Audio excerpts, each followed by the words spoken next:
Isang maulang araw sa inyong lahat. Dahil sa epekto ng bagyong Enteng ay nagpasya kaming gumawa ng hakbang para kahit papano makatulong sa ating kapwa. At nagpapasalamat ako dahil sinamahan ako ni John Smith Amaro para sa project na to. At guys, kung titignan nyo yung ginagawa niya is nag-audition siya sa akin bilang online selling. At sa mga hindi nakakakilala kay Amaro, makikilala nyo siya kapag nagkakilala kayo. At ito guys, nakaready na yung sa akin. Inaantay ko na lang si Amaro bumaba dito para maayos namin yung mga dadalhin namin. Nung pagdating ni Amaro, umalis kami kagad. Papunta kami netong Botong kasi may pipikapin kaming damit galing sa ka-schoolmate ko dati. Pugi ng driver, tignan mo. Si Siwan na una pa sa purse. Dahil tuloy-tuloy na kami, akala namin okay na ang lahat. Subalit nagkaroon ng aberya. Yung motor ni Amaro nagkaroon ng problema. Nabasa yung spark plug kaya iniwan na lang namin yung motor niya sa kanto ng Botong para mas mabilis namin makuha. At sa di inaasahang tagpo, nagkatagpo-tagpo yung tatlo. Yun, nakita namin si Christian, isa sa mga barkada namin. At ito nga, nagpaplano nga kaming mag long ride sa malapit pero hindi kaya ng oras kasi meron kaming mission sa araw na to. Kaya ayun ang uunahin namin. At ito na nga, dumating na kaya nagpicture kami bilang patunay na natanggap na namin. Salamat sa mga tumulong, sa mga nag-donate. Itong mga pinamigay nyo ay maayos na makakarating. OTW na kagad kami pabalik sa kanto ng Botong para ma-check na namin yung motor ni Amaro kung kakayanin pa ba. Ito po yung motor ko guys, oh. Buhay pa siya. Hindi siya nawala. Sana umandar ka na, ah.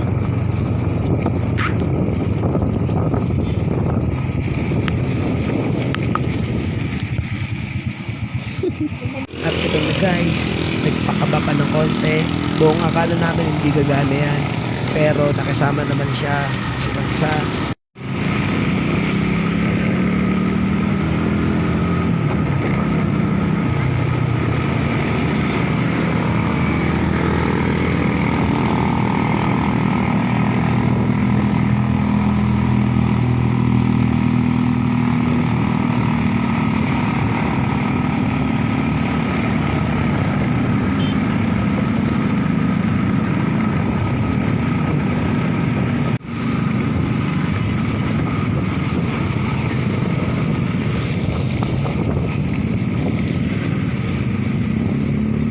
dito. Okay.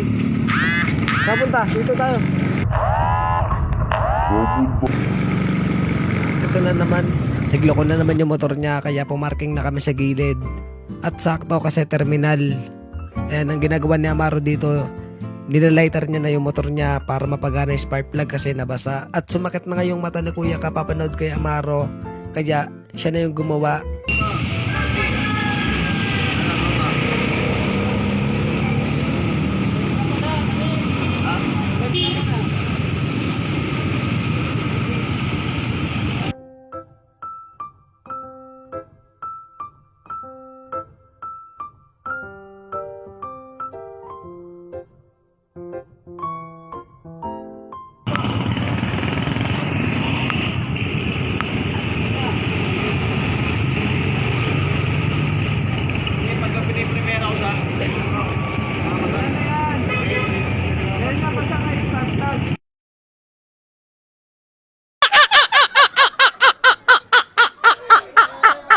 At pagkatapos ng lahat, ay dali-dali na agad kaming umuwi sa bahay para maayos na namin yung mga dapat ayusin para maipamigay na kaagad. Let's go!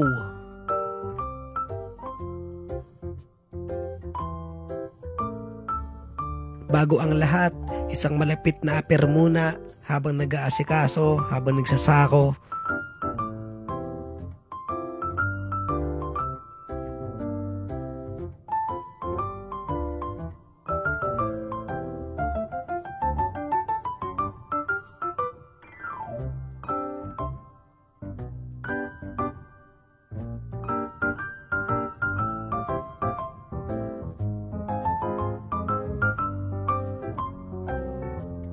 Sakto katitila lang ng ulan, kaya tinali na agad ni Amaro ang mga dadalhin namin.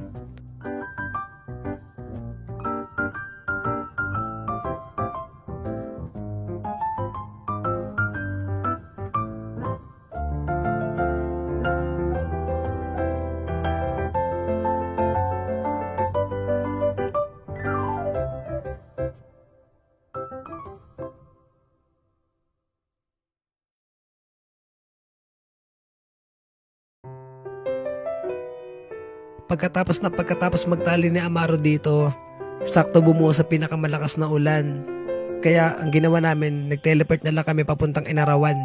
Dahil limimit namin yung isa sa kasapi ng lingkod kabataan para ibigay itong isang sako naming dala at sila na bahala mamigay kung saan nila dadalhin to. Habang inaantay namin siya, syempre magsiselfie muna kami. Yeah! At sakto, pagkatapos namin mag-selfie ni Amaro at biglang pagdating niya, kaya nag-selfie na rin kami kasi hindi na kami nakapag-video. At pumunta na kami sa bahay nila. Yan, ito yung daan.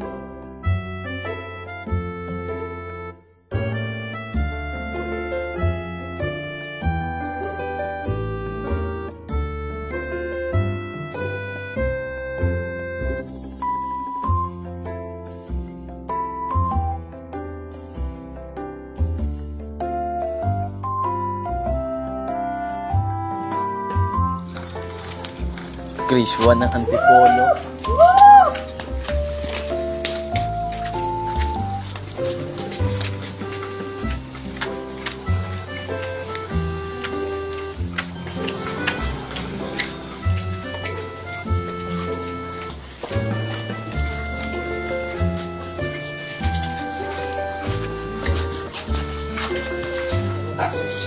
Pagkatapos namin maihatid, hindi na kami nakapag-video papuntang San Isidro, kaya ang ginawa namin ulit, nag-teleport na lang kami.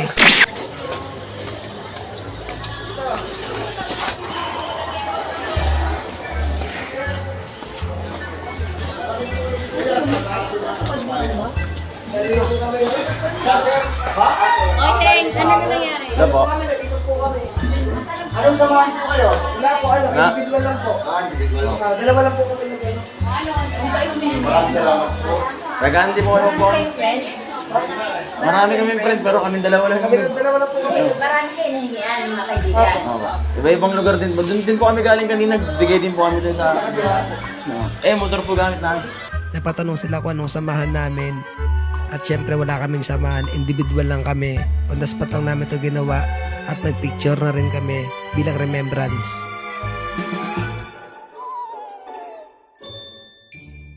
Huwag ka nang umiyak sa mundong pabago-bago pag-ibig ko. Isa na namang aberya ang nangyari.